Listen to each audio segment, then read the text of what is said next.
Hello everyone, I am Darius Sethna. Welcome to our latest edition of the Cleveland Sports Show, episode number 104 for you this week. Hope all of you had a wonderful Easter and a great spring break as we Nordonia students will be getting back to school this upcoming week. Logan Purcell will be joining me in a few minutes. We're going to talk about March Madness, obviously. Congrats to the Baylor Bears on their national championship. We'll also talk about the Cleveland Cavaliers and their win streak that's going on here with some more NBA news.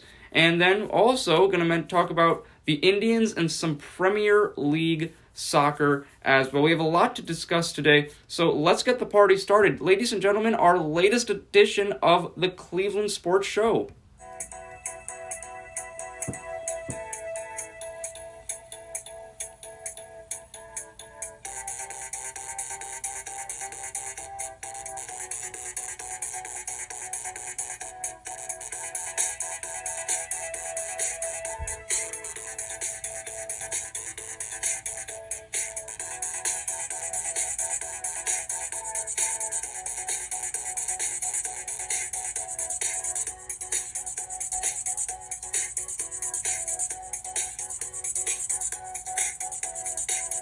Ladies and gentlemen, this is Darius Sethna of NordoniaHills.News, and the Cleveland Sports Show starts right now. Hello everyone, welcome to our latest edition of the Cleveland Sports Show. I am your host, Darius Sethna. Thank you so much for joining me this week.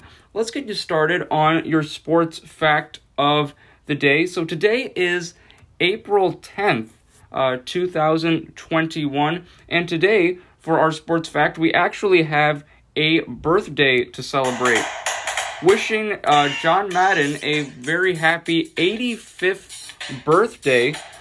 John Madden, who, as we all know, very prestigious name in the world of football. In 1970, he was named the American Football League Coach of the Year. 1976, named Coach of the Year by the Touchdown Club of America.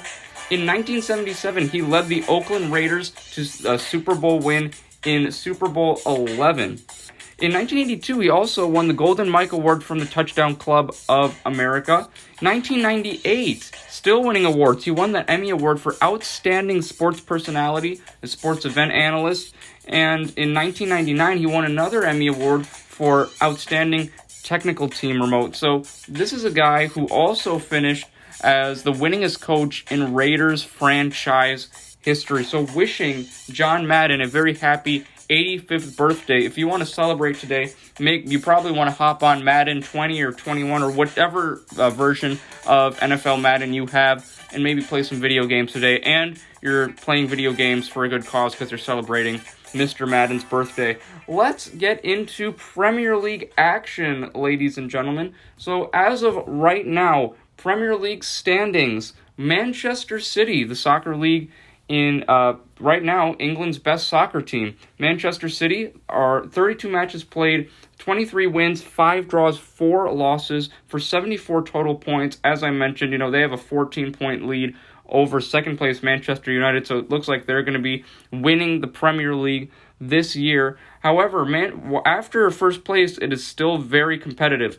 Manchester United, 60 points for second place. They have 17 wins, 9 draws, and 4 losses. Leicester City come in only 4 points behind them at third place.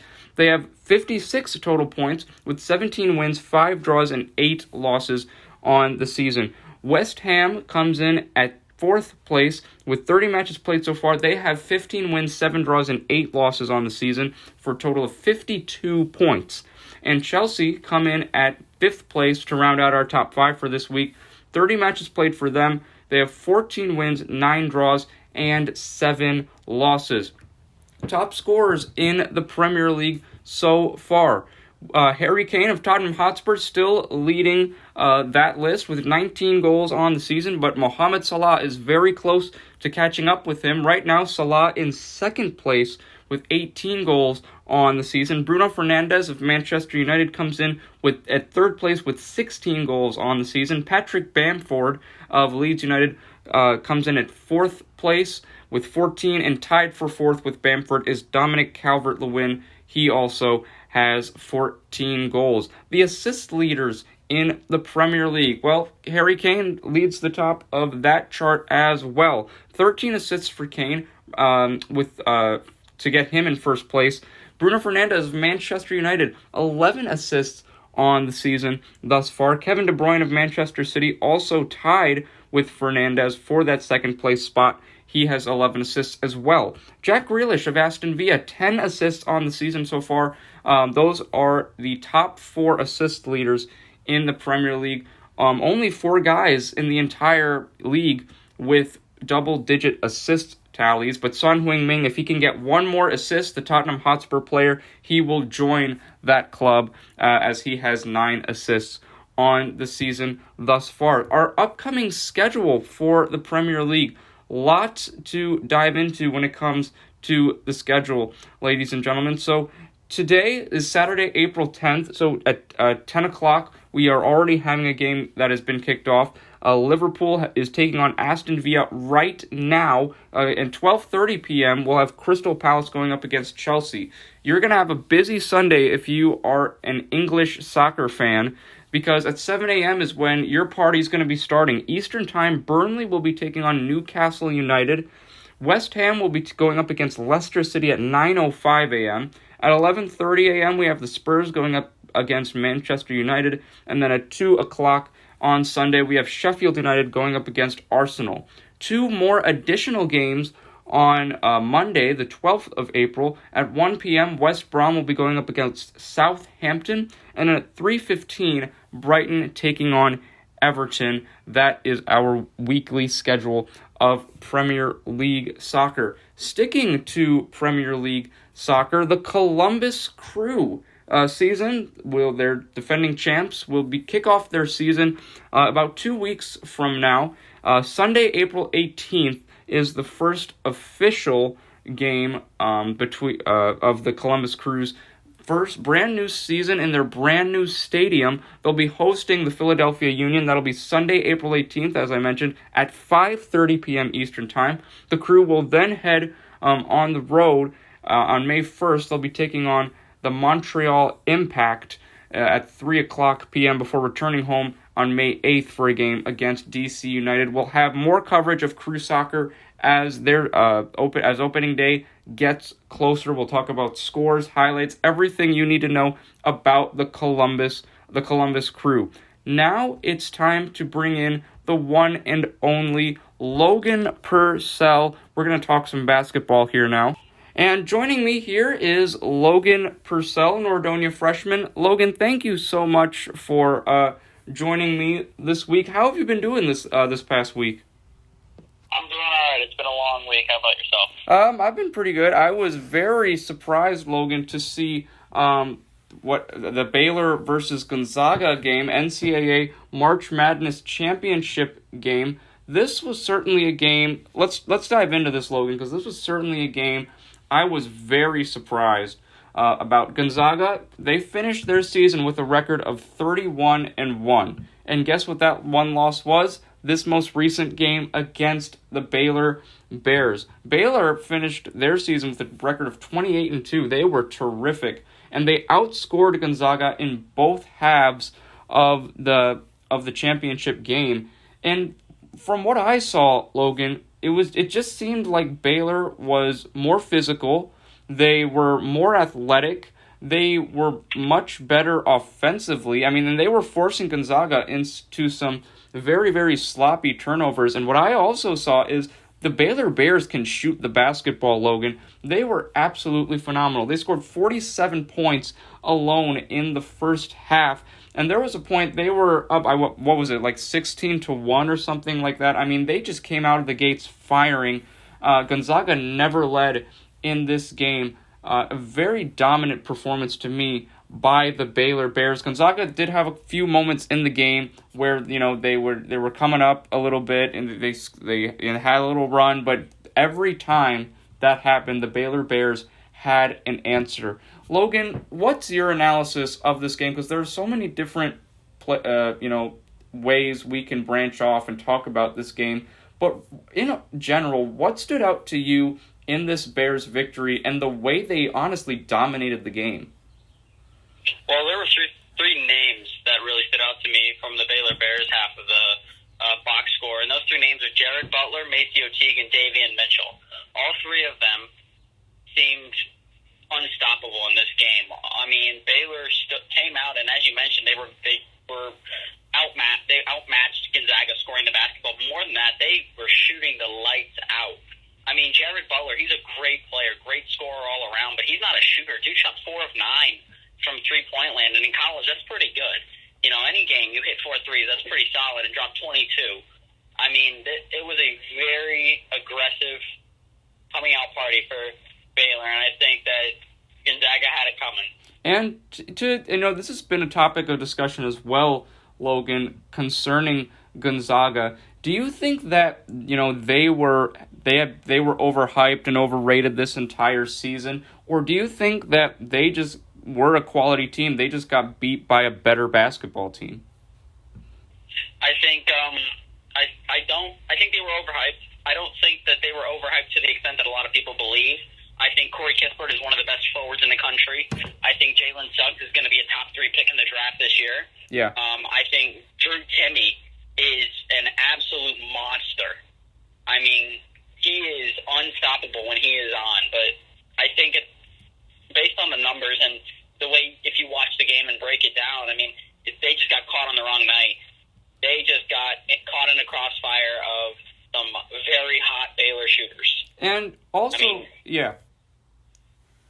And Logan, to me, where does Gonzaga go from here? Because obviously, Jalen Suggs is most likely going to be gone, because of, he's going to declare for the NBA draft, obviously. So where do they go from here? Because, Suggs obviously one of the key focal points of the squad. What should they do moving forward now? Well, they've got a very veteran team. They've got a lot of juniors, sophomores and juniors on the team, but there's a couple of guys that really played all right during the course of the season. When you think of this Gonzaga squad, you think you've got 3 guys, like previously mentioned, Suggs, but there's some guys on the bench that have shown glimpses of possibly being the next superstar offensively. Guys by the likes of Julian Strother and guys like that. Yeah. Even Andrew Nembhard, who, despite being a junior, he still could be. He's, I think, destined for a breakout senior year, assuming he stays. I think they've got a lot of room to build. The great teams stay great, and the bad teams got no chance. So I think they're just going to reload and shoot again next year. Yeah, and this was certainly, Logan, a very entertaining March Madness tournament, especially, have to give a huge shout out to the NCAA for, the protocols, it was frustrating, obviously one team was not able to even compete in the tournament due to COVID protocols, but once again, another sporting event gone successful even with the challenges presented by COVID-19.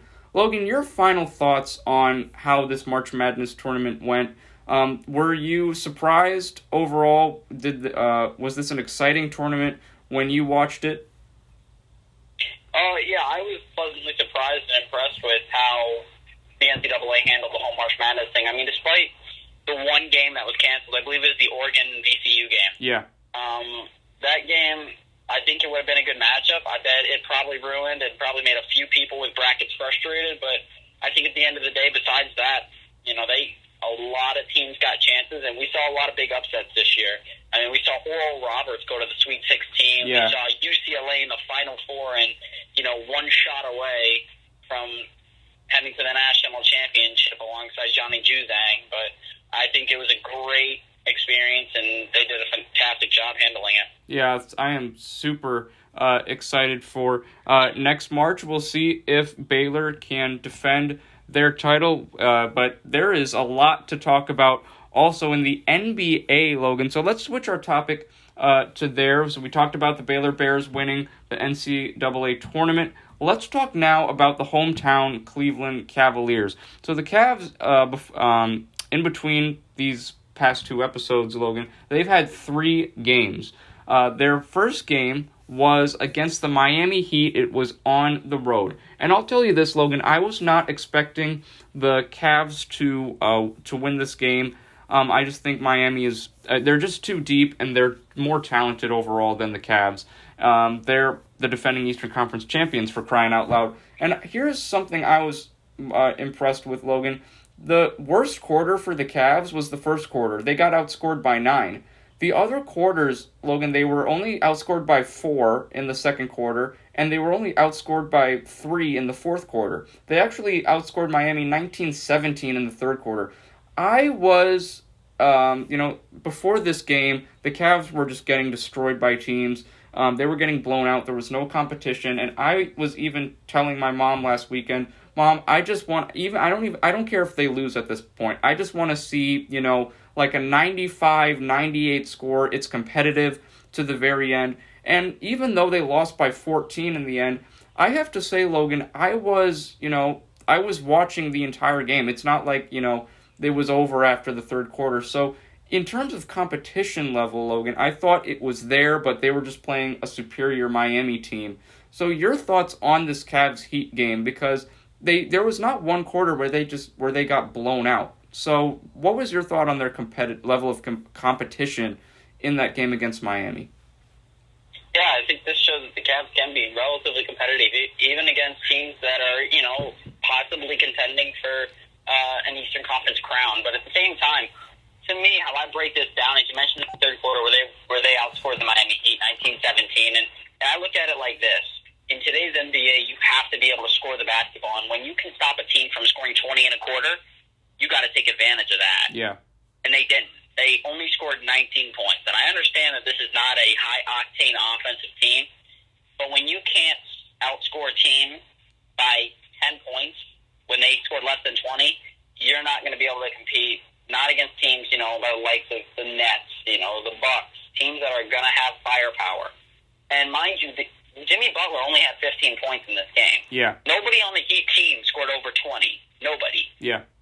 I mean, it was a very, very widespread scoring game. Nobody was hot, really. I mean, besides maybe Bam had a pretty efficient game, but besides that, I think the Cavs need to start taking advantage of the good defense that they were able to play. And, when you think of the starting lineup, Logan, for the Cleveland Cavs, you obviously think Sexton and Garland are that starting backcourt. Here's one thing. It's been going on for about a month now. Dean Wade, out of Kansas, it has been in the starting lineup, and he's had some on and off performances. And in that game against Miami, he only had 3 points. So there's that inconsistency factor once again.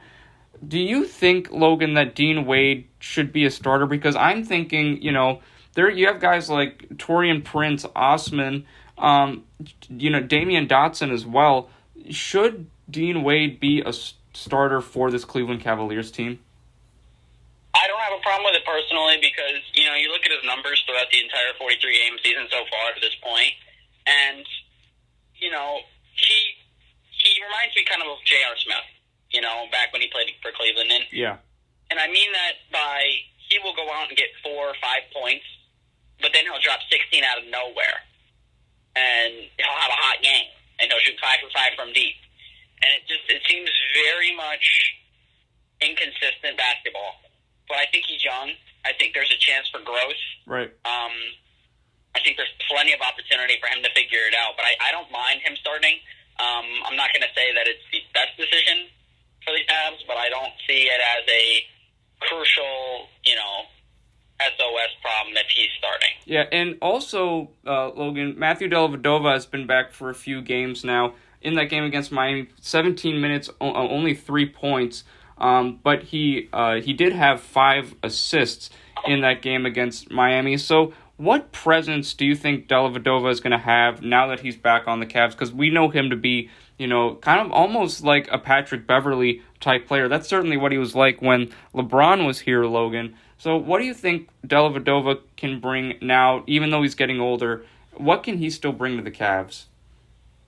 I think he's going to bring a veteran presence that will kind of be a leading standpoint from the Cavaliers' backcourt. And, you talk about the assist numbers, and I think that's going to be a huge factor. I mean, he had 7 assists in the game a couple nights ago, or was it? Yeah, it was a couple nights ago, and they, he's going to be a very chippy defender, like you mentioned, Patrick Beverly-like, and I think it's going to be really helpful for the defensive effort of the Cavs because we've seen, and I've talked about how that backcourt defense has always been a problem for Cleveland since they drafted Sexton and Garland. So I think there'll be a change, a little bit of a nice, refreshing move defensively for the Cavs. And another thing, Logan, that was nice and refreshing were these last two Cavs games where they smoked both of their opponents. So this past Tuesday or Monday, the Cavs were in San Antonio for a matchup with the Spurs, and they ran away with this game.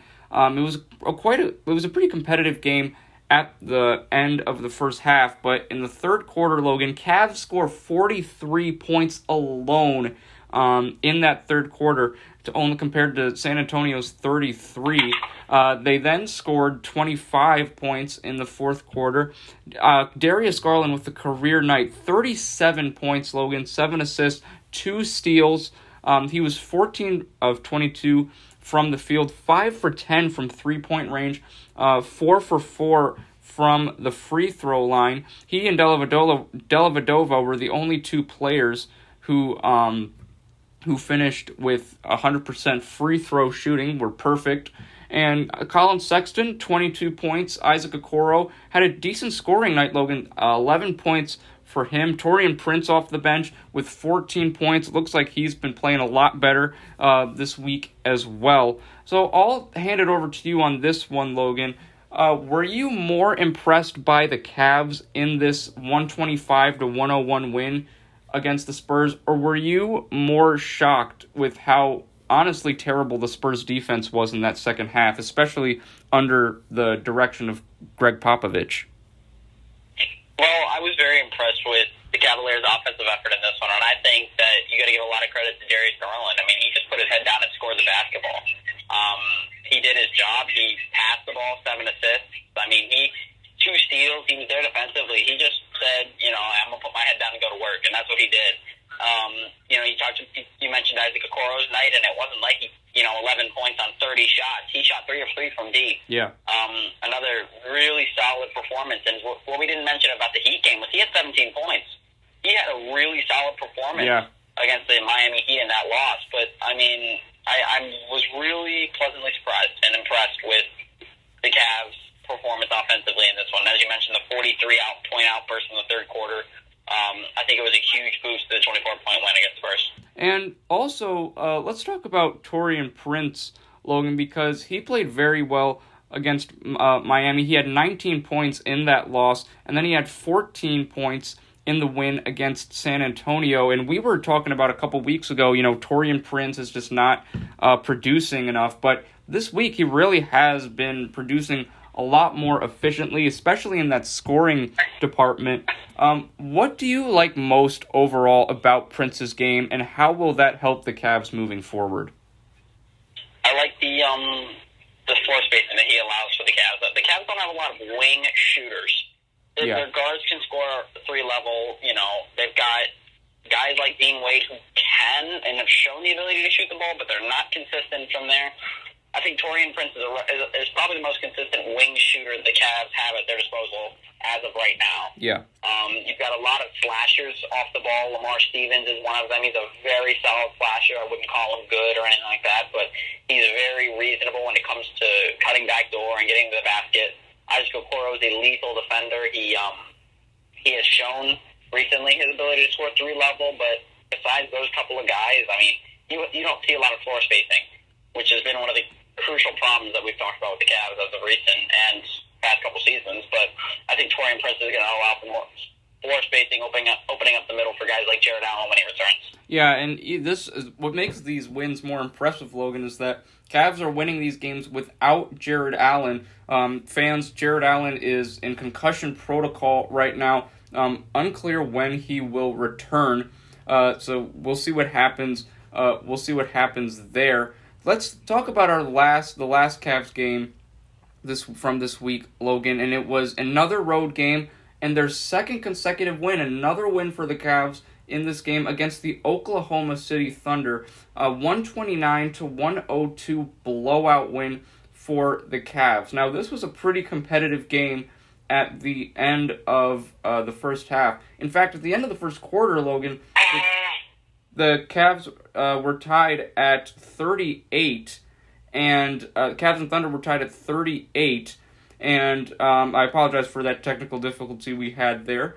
But second quarter, Cavs outscored the Thunder by 4.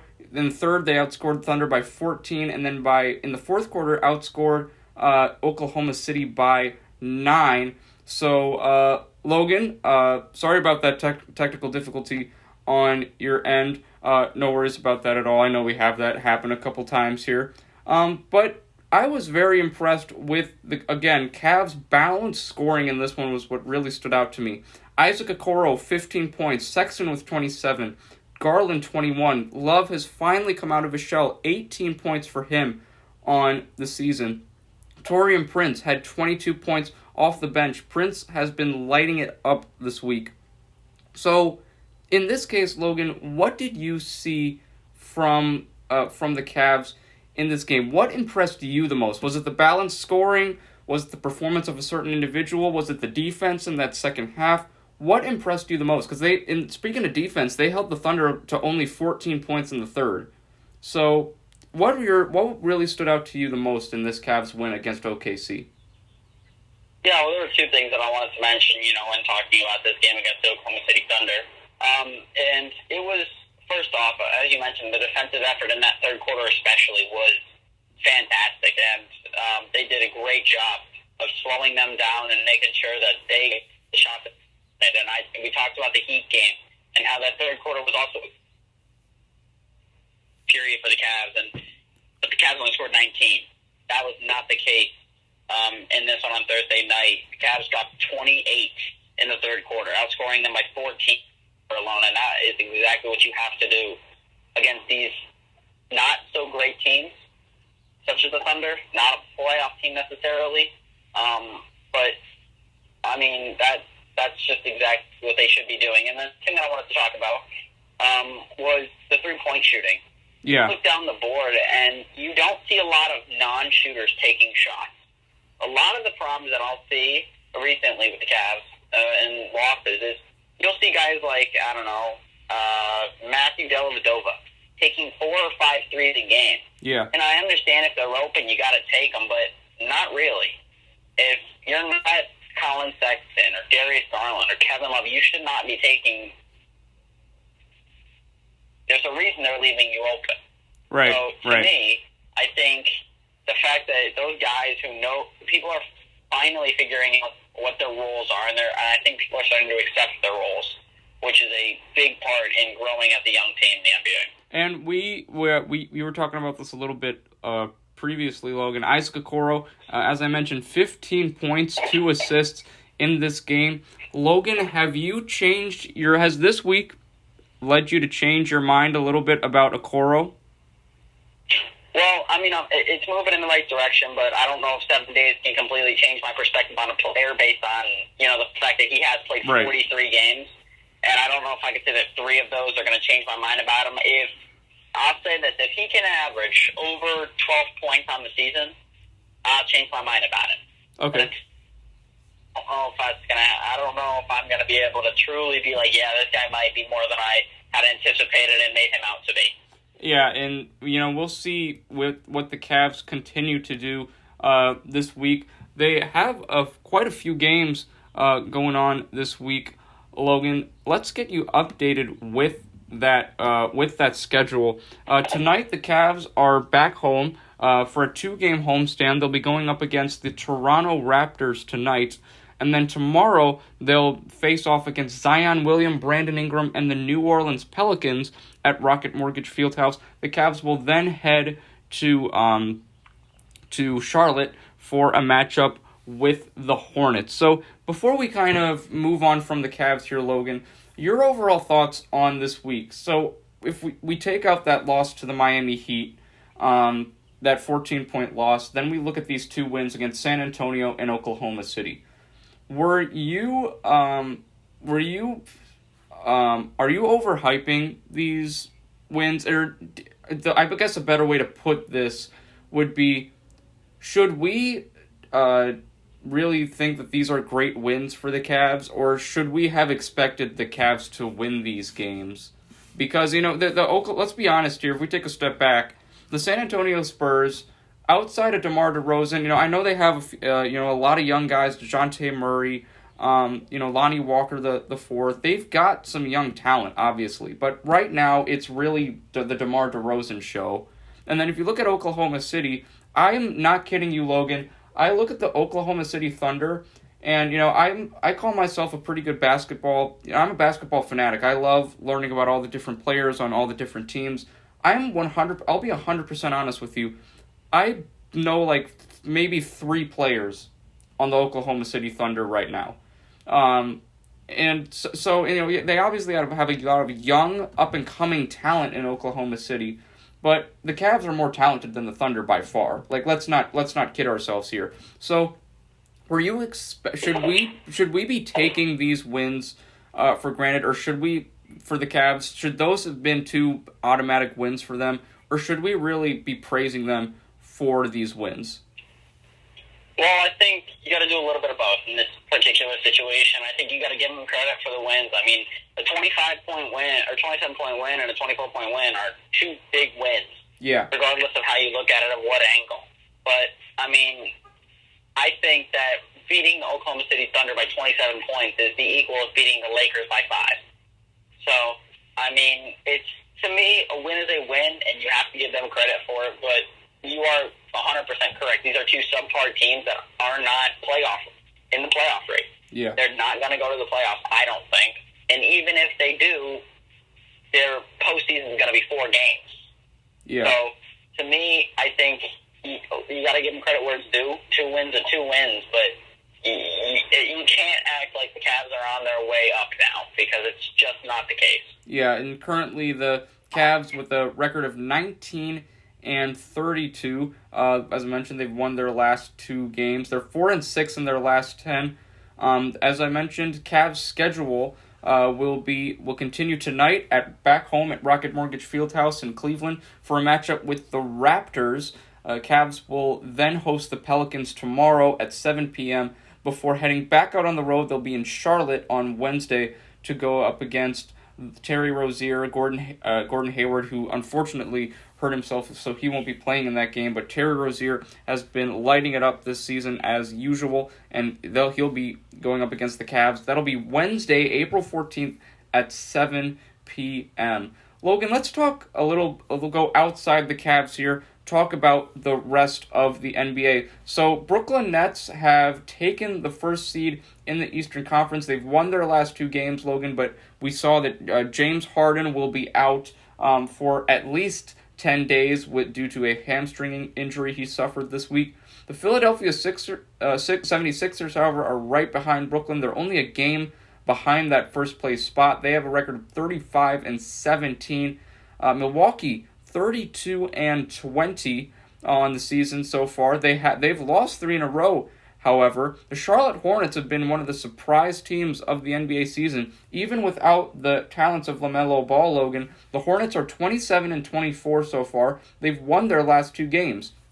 Atlanta is in 5th place, 28-25.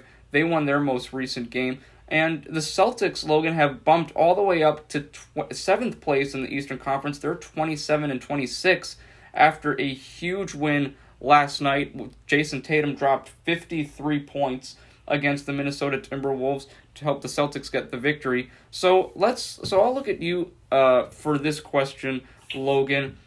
Who do you think has the best chance of finishing in that top 6 in when it comes to the 7 through 10 seeds? Because right now, Celtics are at 7, Knicks are at 8, Pacers are at 9, and then the Chicago Bulls are in 10th place. So if any of those teams could pull it off and get to the top 6, who do you think it would be?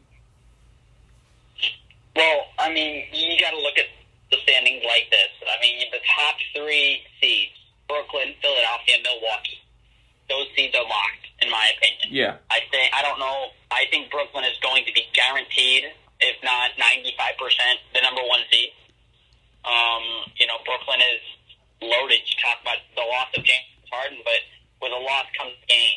You now have Kevin Durant back, who had his first game back perfect, 5 for 5 from deep, and 17 points off the bench.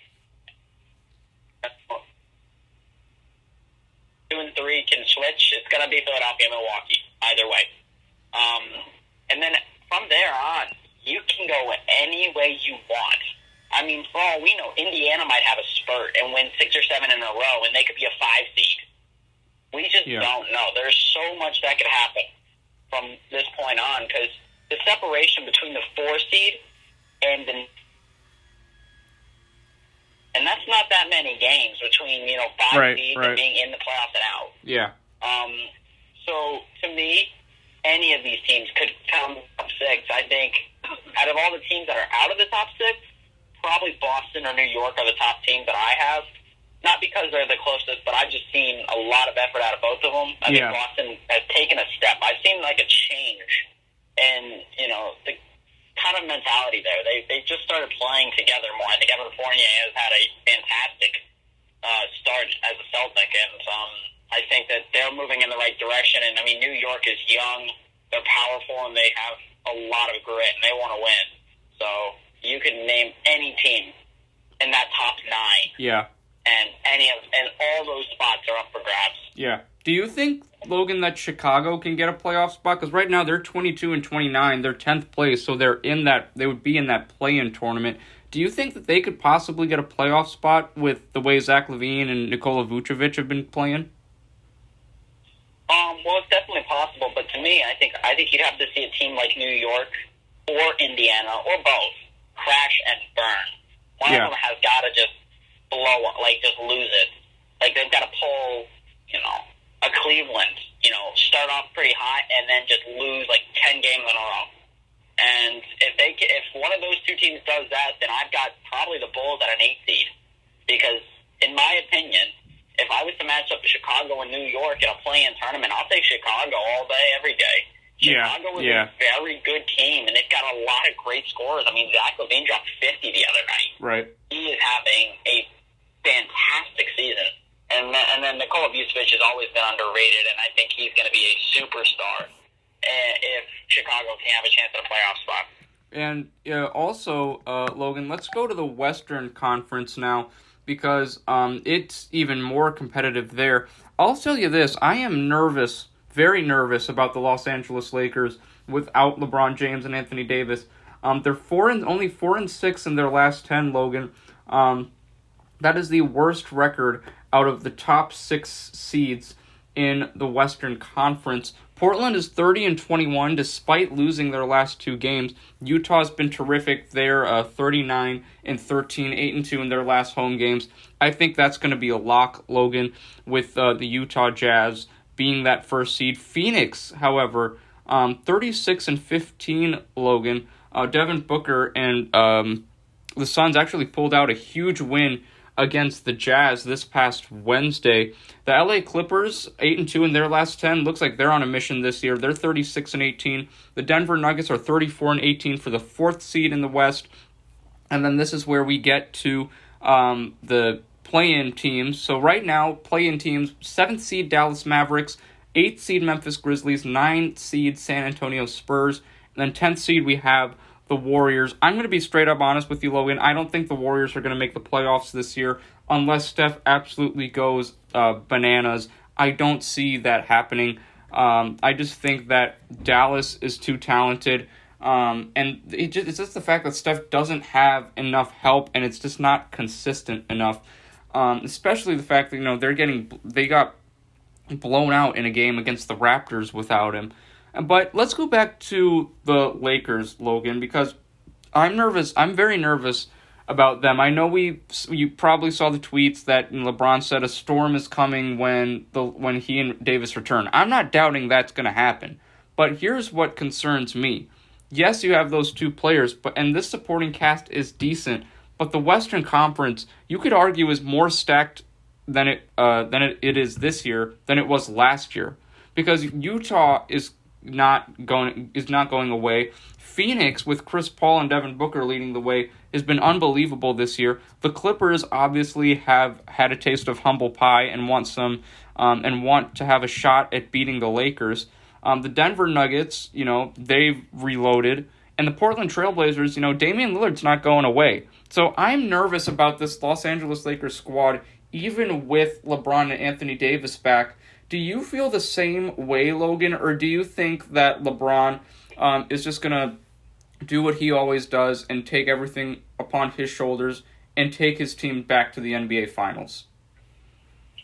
Well, I think you can look at it from one of two ways. You can look at it the way that you're referring to and see, okay, well, they're dropping seed, maybe, just maybe, LeBron James doesn't come back the same and come back firing on all cylinders and bring his team to a really solid playoff spot. But I look at it a little bit differently. I think you can look at it from the standpoint of, let's assume they come in at a 7 or 8 seed come playoff time. Yeah. I think they've got a chance to take out really. And instead of facing a team like, I don't know, the Grizzlies or the Mavericks, not that either of those teams are any joke because those are solid teams, but they're definitely not the Jazz, they're not the Clippers. If you could take out a team like maybe the Suns or maybe the Jazz, you've got that off the books already. So instead of, having a nice breeze the first round and then going into playoffs, a super team, loaded top to bottom, you're playing a super team early, getting it out of the way, you take them out, you're already the top dog. So to me, you still have two of the top 5 players in the NBA right now. I mean, I think LeBron James is probably number 1, number 2. Anthony Davis is guaranteed top 5. There's no argument. Yeah. But I mean, I don't know how now they even have Andre Drummond, not to mention despite his little toe injury or whatever it was. I think that this team is going to go back to the NBA Finals this year. The only thing standing in their way, in my eye, is going to be the Los Angeles Clippers. And I don't want to be that guy that just takes the 2 best teams in the NBA, 2 most loaded teams, 2 most talked about teams, but face the fact, Paul George, if he performs in the playoffs like Paul George should, who's going to beat that team besides the Lakers? Yeah, I think Paul George, to me, Logan, for his size, and I was thinking about this week, for his size, if you really think about it, outside of Kevin Durant, Paul George is the most skilled forward in the NBA. Because just think about it for a second. He can shoot from long range. He can shoot basically anywhere you want him to shoot. He has some pretty amazing handles when you think about it. He can pull up. He hits his free throws. He can get to the basket. He can compete with big guys. So outside of Kevin Durant, I feel like Paul George is the most skilled forward in the NBA because LeBron's just a freak of nature. He can get to the basket. He can do anything he wants. He's obviously the best player in the league. But Paul George, to me, is the outside of KD, is the most skilled forward in the NBA, I think.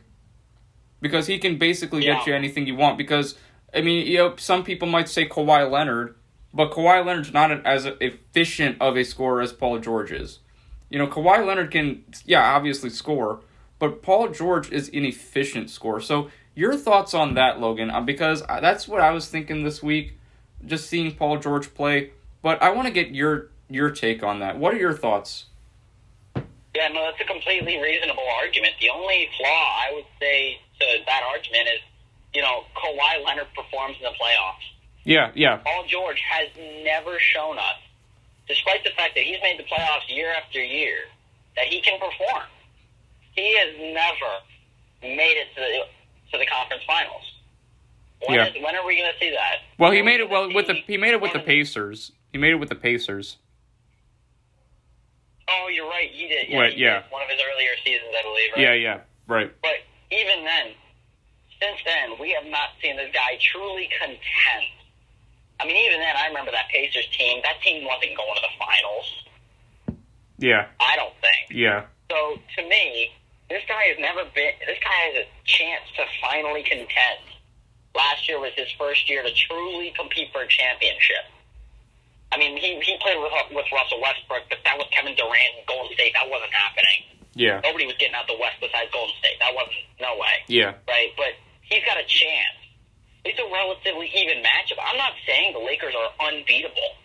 I mean, but Paul George has to play like Paul George. And Kawhi Leonard can't drop 15 points in a Game 7. That's just unbelievable. Yeah.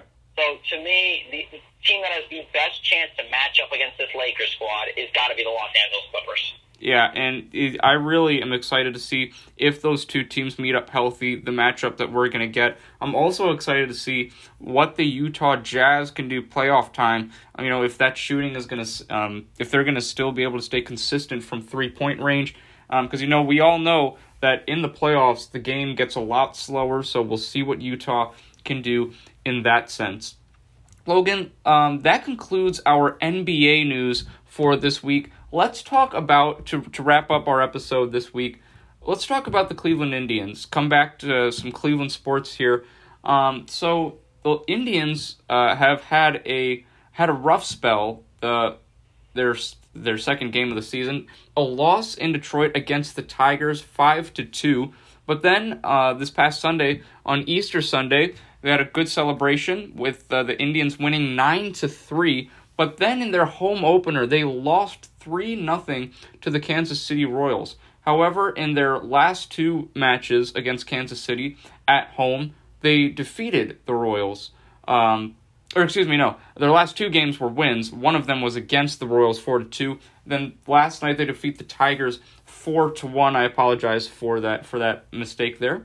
But Logan, the Indians, it seems like there's again that inconsistency factor. You lose two games, you win a game, lose a game, and then you win two. I know it's early in the season right now, obviously trying to get that chemistry together. But are you impressed with what you've seen from the Indians so far? Are you disappointed with what you've seen, or are you kind of in the middle? I'm kind of in the middle. I mean, when you look at the record, I'm pretty impressed. I mean, Detroit is a good team. It's not a great team. It's not the old Detroit Tigers, but it's still a solid team. They've still got Miguel Cabrera. They've still got, a lot of guys that can play baseball. You look at the Royals, not the same Royals, like I said, as they used to have. They've now got Carlos Santana. They've got a lot of guys who can play. Both of these teams do. But as you mentioned, the inconsistency factor is going to play a part. One of the biggest things that I've seen so far through the first 6 games has been when the team scores first, the Indians seem to struggle to stop the bleeding. Yeah. If you know what I mean, they can't ever hold it to one or two runs. The last couple games in the wins, they have been able to do that, but before then, and all the losses, you look at the numbers, the Tigers or the Royals score first, and it just kind of goes downhill from there.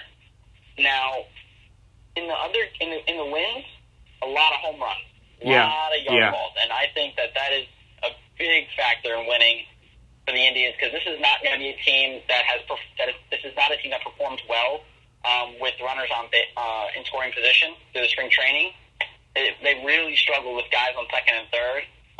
So this is going to be one of those teams I think that needs to hit home runs to win baseball games. Do you think, Logan, how do you feel about the overall pitching to start the season so far for the Indians? Because on Monday we saw a brand new pitcher, left-handed pitcher. Unfortunately, it was a loss on Monday, 3-0, but then they win 2 in a row. So how do you feel overall about specifically the pitching right now, Logan?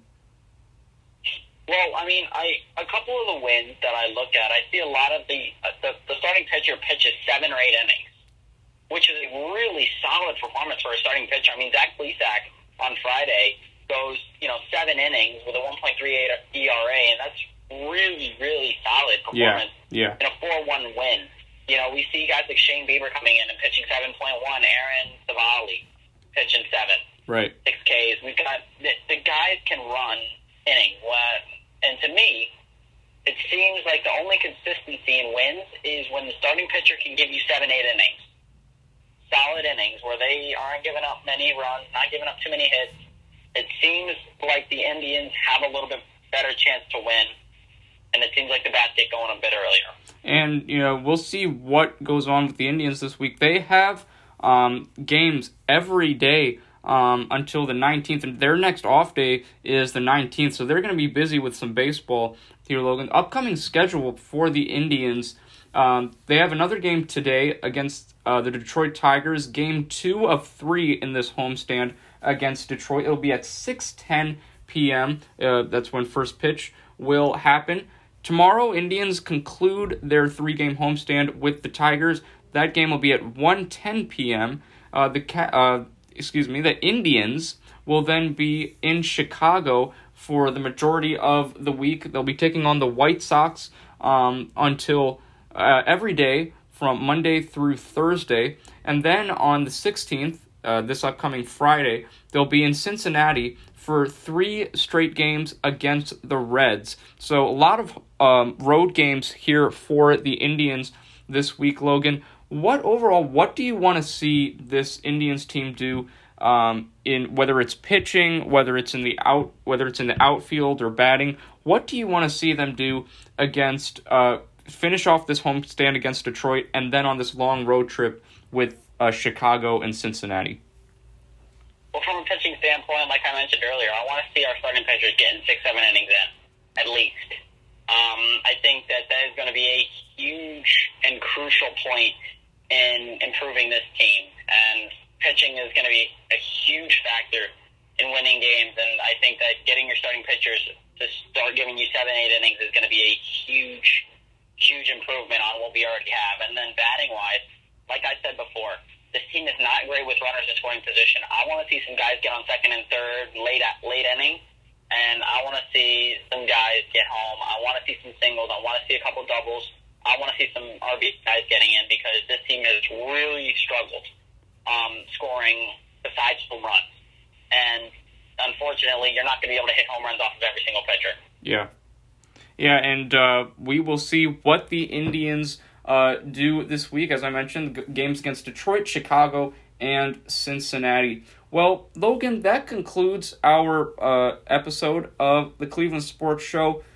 Thank you so much for being with me this week. I know that a lot of us students are busy, kind of having to get ready for school again after being a week off from school. So thank you so much for taking some time out of your day today, doing, once again, phenomenal job with your analysis on everything we discussed today. Can't wait to see you next week. And fans, if you would like to view more of my work on NordoniaHills.News, well, guess what? I am going to tell you how you can access all of that work. So if you're on the NordoniaHills.News website, just head on over to the Contributors tab, and then you'll see my name. It's the second one down. Darius Sethna, spelled Dayussethna. And then click on my name. Once you do that, you'll be able to see all the entire list of my work right there for you to see. I actually completed, my most recent work was an article I took a trip to Atlanta over spring break. Atlanta, Georgia, that's right. And I went to see an Atlanta Hawks basketball game. So I have a brief history on the Hawks for you. I have a photo gallery of some pictures that I took of the Hawks stadium inside and outside. So make sure you check that out on NordoniaHills.News. All of the episodes to my podcast and my previous basketball Nordonia Knights basketball game recordings and play-by-play broadcasts are also there on NordoniaHills.News for you to listen to.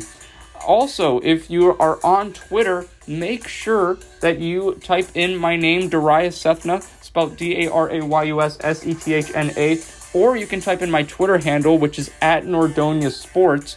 Once you do that, you'll be able to see all my work on my Twitter page as well. So whether you're on NordoniaHills.News or Twitter, you have the ability to see all of my work with Nordonia Hills News.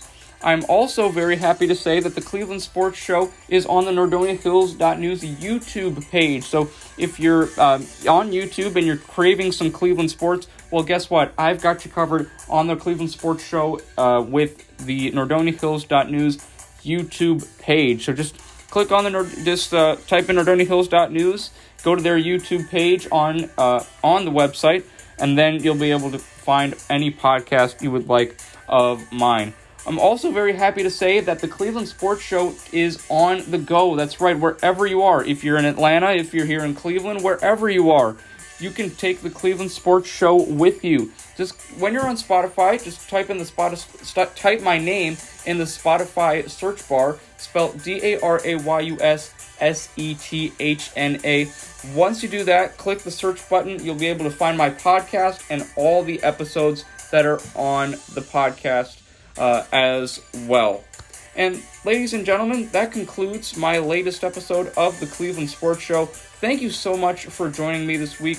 I really appreciate all of your support and you taking the time to listen to Logan and I give our analysis on sports. Once again, special thanks to Logan Purcell for his tremendous work week in and week out. Really appreciate it, making the show that much better.